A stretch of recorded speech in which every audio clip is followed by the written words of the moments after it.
اس شخص کو اللہ تعالیٰ میرے حوض یعنی کوثر سے ایسا سیراب کرے گا جس کے بعد اس کو کبھی پیاس ہی نہیں لگے گی اور وہ جنت میں پہنچ جائے گا۔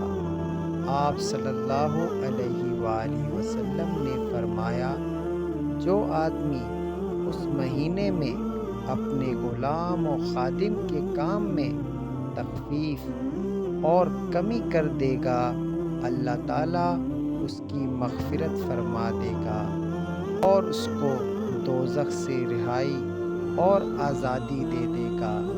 تو ناظرین، آپ سوچ رہے ہوں گے کہ وہ کون سا مہینہ ہے؟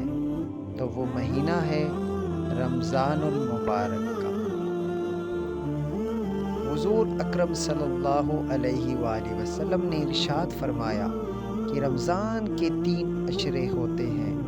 اس کا پہلا عشرہ سراسر رحمت کا ہے، درمیانہ عشرہ نزول بخشش کا ہے اور آخری عشرہ تو عذاب سے خلاصی کی دستاویز ہے۔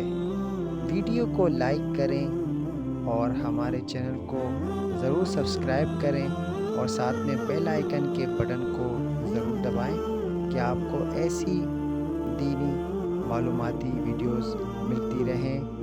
والسلام علیکم ورحمۃ اللہ